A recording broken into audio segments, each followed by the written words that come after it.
So these new weight loss drugs like Ozempic and Mounjaro, they are wildly effective. But, and this is a big but, there's a catch a lot of people are missing. If you're not smart about it, you could be losing the completely wrong kind of weight. The real secret to making this weight loss stick isn't just about what you stop eating, it's about what you start eating. Let's break down how to protect your metabolism and actually make this whole journey a true success.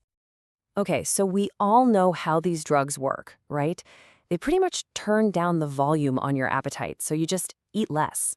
Seems simple enough, but this creates a kind of hidden challenge. When your body is in a massive calorie deficit, it has to get energy from somewhere.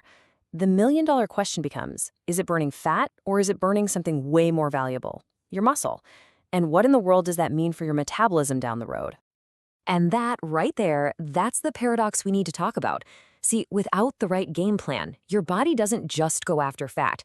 It can start cannibalizing its own muscle tissue for energy. And that's a huge problem because muscle is metabolically active. All that means is it's burning calories for you even when you're just sitting on the couch. And that is the one thing you absolutely cannot afford to lose. So let's make this super simple. The goal is clear. We want to lose fat mass and we want to keep the muscle mass. Why? Because think about it. Muscle is literally the engine that runs your metabolism. When you lose muscle, your engine gets smaller, it burns less fuel, and that makes it incredibly hard to keep the weight off later on. You know, when muscle loss gets this bad, it actually has a clinical name, sarcopenia. And this is a serious concern. We're seeing studies showing the risk score for developing it can literally quadruple, jumping from 8% all the way up to 32% in just 1 year on certain weight loss therapies. I mean, that is a huge red flag. Okay, so that sounds pretty scary, right? But how do we fight back and make sure we're losing the good stuff and keeping the great stuff? Well, here's the good news. You are not doomed to lose your muscle. It all comes down to a really clear, actionable, two-part plan that you can literally start today. I love this analogy.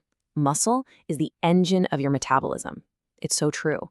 The bigger and more powerful that engine is, the more fuel or calories it's going to burn all day long no matter what you're doing.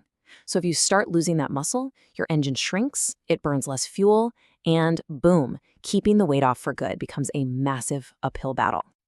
So what's the plan? It really boils down to two key strategies. First, the protein power strategy. You got to fuel your muscles with the right stuff so they don't break down. And second, the purposeful movement strategy.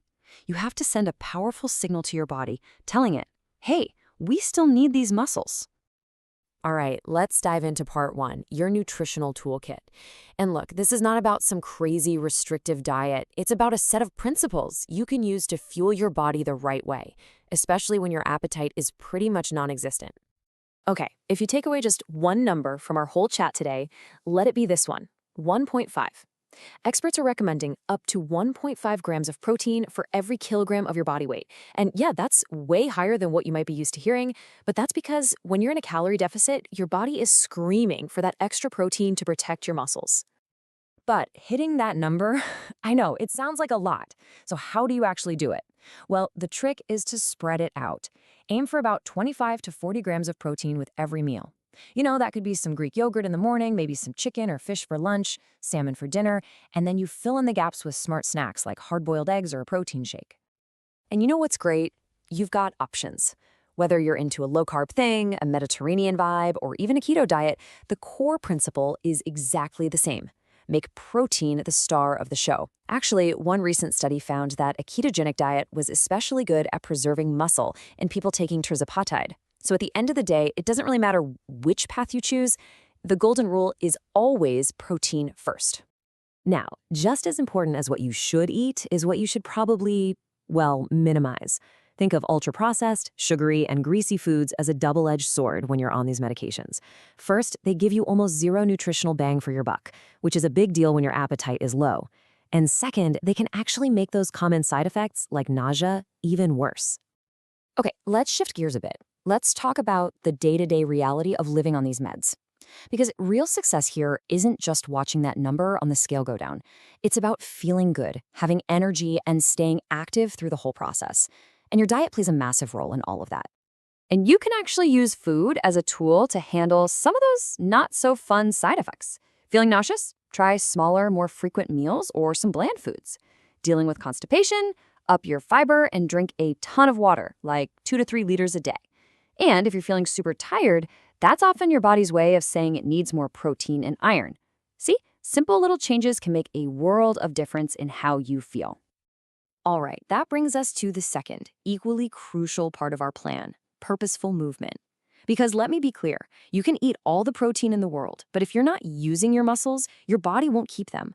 Things like resistance training, at least 2 times a week, send the loudest possible signal to your body that says, hey, these are essential. We need to keep these. And this brings us to maybe the most important part of this whole conversation, the long game. Using these medications isn't just about a temporary fix. It's a window of opportunity, a chance to build habits that are going to serve you for life. Because what happens when the medication stops? Honestly, it's pretty sobering. Just take a second and let this number sink in.